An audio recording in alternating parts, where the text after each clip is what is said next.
सिंह। तो आपको बता दें कि डिप्टी सीएम सम्राट चौधरी ने कहा है कि आला राय की हत्या से किससे फायदा हो सकता है, जिस पर तेजस्वी यादव ने कड़ी प्रतिक्रिया दिखाई है और कहा है इसे शर्मिंदा और बेहद घटिया बयान है। इस पर विस्तार से चर्चा करने के लिए हमारे साथ जुड़े हुए हल्ला बोल टीवी के संपादक दीपक शर्मा। देखिए, जिस तरह से तान्या आज तेजस्वी यादव ने जवाब दिया है, पलटवार किया है सम्राट चौधरी के इस बयान पर, जिसमें उप मुख्यमंत्री सम्राट चौधरी ने कहा था कि आला राय की हत्या हो गई पटना में। आला राय राष्ट्रीय जनता दल के नेता थे। राष्ट्रीय जनता दल से उन्होंने इस्तीफा दे दिया और उन्होंने ऐलान कर दिया कि वे राघोपुर से निर्दलीय चुनाव लड़ेंगे। तो उन्होंने कहा सम्राट चौधरी ने कि आला राय की हत्या कर दी गई। आला राय राघोपुर से निर्दलीय चुनाव लड़ने वाले थे, तो आला राय की हत्या से किसको फायदा होगा? इसका मतलब सम्राट चौधरी ने सीधे सीधे उंगली उठा दी थी तेजस्वी यादव पर। अब तेजस्वी यादव से जब यह बात पूछी गई तो तेजस्वी यादव हत्थे से उखड़ गए। तो कह रहे हैं कि राघोपुर के व्यक्ति की जो मौत हुई है, फायदा किससे होगा अगर वो चुनाव लड़ते हैं? तो सवाल उठा रहे हैं कि बहुत गंभीरता से घटिया सोच है, कितनी घटिया सोच है। हत्या हुई है और इस तरह का उप मुख्यमंत्री अगर बयान दे रहे हैं तो शर्मनाक है। क्या सोच है इन लोगों की, घटिया सोच। ज़रा सोचो कैसे लोगों के हाथ में सत्ता चली गई है, मतलब वो जस्टिफाई कर रहे हैं कि हत्या हुई है तो हम चुप रहे कि हमको फ़ायदा होगा। क्या घटिया सवाल जो है। ऐसे लोग जो है उप मुख्यमंत्री बन गए, ये लोग लायक हैं क्या? ये इनकी मानसिकता दर्शाती है। और नेता प्रतिपक्ष तेजस्वी यादव ने कहा कि यह बेहद घटिया और शर्मनाक बयान है, सम्राट चौधरी की घटिया मानसिकता को दिखाता है। तेजस्वी यादव ने यह भी कहा कि देखिए, इससे पता चलता है कि बिहार की जो राज्य सरकार है वो किसके पास है। बिहार में सरकार कैसे घटिया मानसिकता वाले लोग चला रहे हैं कि एक व्यक्ति की हत्या हो गई और इसलिए कि वो मेरे खिलाफ चुनाव लड़ने वाला था मैं चुप रहूंगा, मैं आवाज तो उठाऊंगा ही। अपराधियों को पकड़ना चाहिए। तेजस्वी यादव ने कहा कि अपराधियों को पकड़ना चाहिए, जिसकी हत्या हुई उसके परिजनों को इंसाफ दिलाना चाहिए। लेकिन डिप्टी सीएम इस पर राजनीति कर रहे हैं। वे कह रहे हैं कि किसको फायदा होगा। और इन्होंने, तेजस्वी यादव ने खूब भला बुरा कहा है सम्राट चौधरी को। कहा है तेजस्वी यादव ने कि सम्राट चौधरी डिप्टी सीएम आवास से अपराध को संचालित कर रहे हैं, अपराधियों को संरक्षण दे रहे हैं। अब ये बड़ा आरोप लगा दिया है। इतना ही नहीं, उन्होंने कहा है तेजस्वी यादव ने कि राघोपुर की अगर इतनी चिंता है भारतीय जनता पार्टी के को और सम्राट चौधरी को, तो सम्राट चौधरी और भारतीय जनता पार्टी को प्रधानमंत्री नरेंद्र मोदी को राघोपुर से तेजस्वी यादव के खिलाफ चुनाव लड़ा देना चाहिए। पता चल जाएगा कि किसमें कितनी ताकत है। तो एक चुनौती दे दी है। अब प्रधानमंत्री नरेंद्र मोदी बिहार में विधानसभा चुनाव क्यों लड़ेंगे? वे वाराणसी से सांसद हैं, भारत के प्रधानमंत्री हैं। वे क्यों भारत के प्रधानमंत्री का पद छोड़कर विधायक का चुनाव लड़ेंगे राघोपुर से? लेकिन गुस्से में आकर तेजस्वी यादव ने यह चुनौती दे डाली है। अब मामला कुल मिलाकर यह है कि आला राय की हत्या हो गई। आला राय की हत्या राजेंद्र नगर टर्मिनल के रोड नंबर 17 में हुई है। और वो जो हत्या हुई है मुन्ना चक के पास, और ये जो हत्या हुई है इसमें कहा जा रहा है कि शूटर पहले से इंतजार कर रहे थे 1 घंटे से, वहाँ दूर अपनी बाइक लगाई थी। और जब आला राय आए तो आला राय पर गोलियां चला दी। आला राय बचकर गली में भागे तो पीछा किया, जाकर एक विजय अग्रवाल नाम के व्यक्ति की दुकान थी उसमें जाकर घुस गया। तो वहां दुकान में घुसकर 6 गोलियां मारी, कुल 12 राउंड फायरिंग की। कई गोलियां उन्हें लगी हैं, लगभग 6 गोलियां लगी हैं। और इसके बाद वे वहां से फरार हो गए। इतनी तैयारी कर रखी थी कि आला राय के आने से पहले ही उस गली की लाइट्स बंद करके रखी थी। और सीसीटीवी कैमरे में फोटो ना आ जाए शूटर्स की, इसलिए टोपी पहन रखी थी और रुमाल बांध रखा था चेहरों पर। भागने के दौरान भी इसका पूरा ध्यान रख रहे थे शूटर कि कहीं उनका चेहरा सीसीटीवी फुटेज में ना आ जाए। अब पुलिस ने इस मामले में 3 लोगों को हिरासत में लिया था, पूछताछ कर रही थी। अब तक इस मामले में अपराधियों के पकड़े जाने की जो शूटर हैं या जिसने हत्या कराई, शूटर ने तो हत्या नहीं की होगी, हत्या तो किसी मास्टरमाइंड ने कराई होगी, तो जिसने हत्या कराई वो अभी तक गिरफ्तार होने की उसकी सूचना नहीं है मास्टरमाइंड की। और जो शूटर 2 शूटर जिन्होंने गोली चलाई उनके भी गिरफ्तार होने की कोई सूचना नहीं है।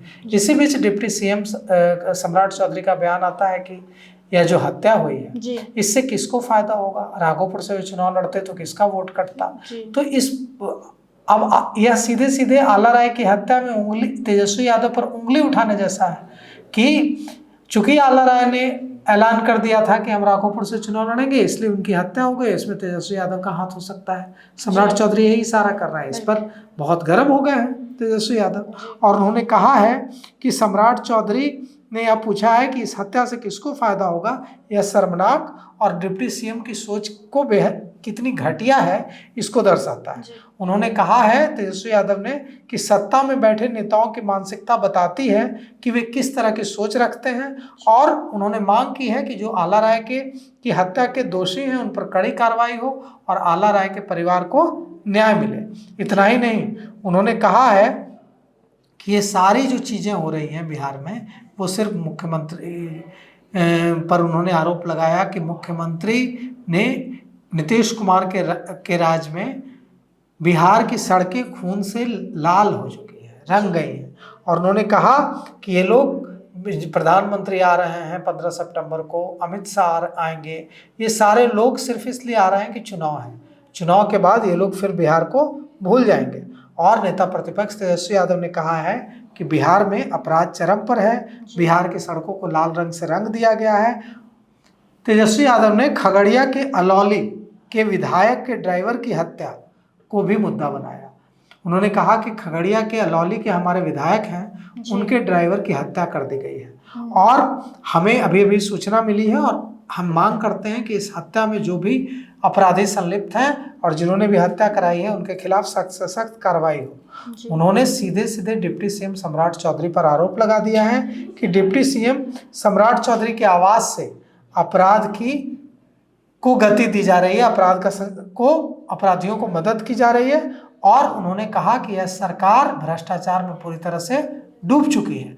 यह जो सरकार है यह सीधे सीधे काम कर रही है भ्रष्टाचारियों को बचाने के लिए।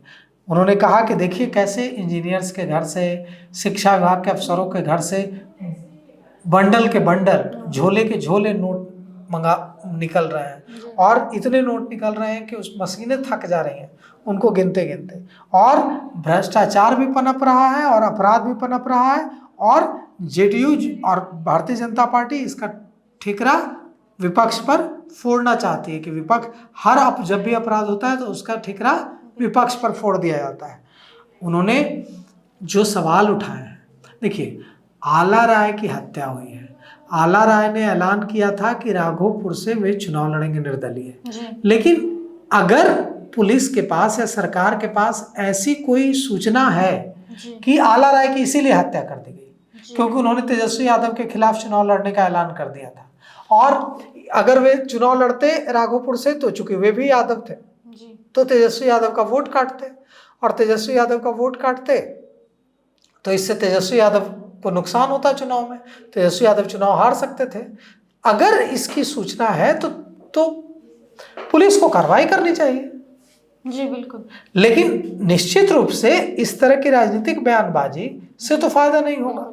अगर आला राय की हत्या इसलिए कर दी गई क्योंकि उन्होंने राष्ट्रीय जनता दल से इस्तीफा देकर राघोपुर से चुनाव लड़ने का ऐलान कर दिया था, अगर पुलिस के पास, सरकार के पास ऐसा कोई सबूत है तो उस सबूत को सार्वजनिक करना चाहिए। तेजस्वी यादव को पूछताछ की जानी चाहिए तेजस्वी यादव से कि हाँ आपकी पार्टी के व्यक्ति थे, नेता थे आला राय, उन्होंने पार्टी आपकी छोड़ दी, आपकी पार्टी छोड़कर उन्होंने ऐलान कर अपना घोषणा पत्र जारी कर दिया कि मैं राघोपुर से चुनाव लड़ूंगा, और अगर मैं चुनाव जीतूंगा तो मैं चुनाव जीतने के बाद मैं ये वादे पूरा करूंगा, हर इलाके में बोरिंग लगवाऊंगा, किसानों के लिए व्यवस्था करूंगा, अस्पतालों की हालत ठीक करूंगा, ऐसे ऐसे योजनाओं का ऐलान कर दिया, लोगों की आर्थिक मदद करूंगा। तो इसके बाद उनकी हत्या कर दी गई। इससे संबंधित जो भी सवाल है उसको पुलिस को पूछताछ करनी चाहिए थी तेजस्वी यादव से, लेकिन डिप्टी सीएम का यह कहना कि इस हत्या से किसको फायदा होगा, या तो निश्चित रूप से जो लोकतंत्र में जो सत्ता और विपक्ष का जो एक परस्पर संबंध है उसके खिलाफ तो है। अगर तेजस्वी यादव का कहीं से इस हत्या में कोई कनेक्शन है, आला राय की हत्या में, या उनका कनेक्शन नहीं भी है, राष्ट्रीय जनता दल के किसी व्यक्ति का कनेक्शन है इसके पीछे, और उनकी हत्या इसलिए की गई क्योंकि उन्होंने राघोपुर से तेजस्वी यादव के खिलाफ चुनाव लड़ने का ऐलान किया था, तो उनको सार्वजनिक की जानी चाहिए चीजें। तेजस्वी यादव से पूछताछ करनी चाहिए और राष्ट्रीय जनता दल के जो नेता भी इसमें संलिप्त है उनको गिरफ्तार किया जाना चाहिए। लेकिन ऐसी बयानबाजी तो किसी व्यक्ति की हत्या के मामले में कहीं भी इसे उचित नहीं ठहराया जा सकता है। तो सुना आपने तेजस्वी यादव का कहना कि बिहार की सड़कें लाल रंग से रंग दी गई है। इस पर आपकी क्या राय है, हमें कमेंट करके जरूर बताएं। फिलहाल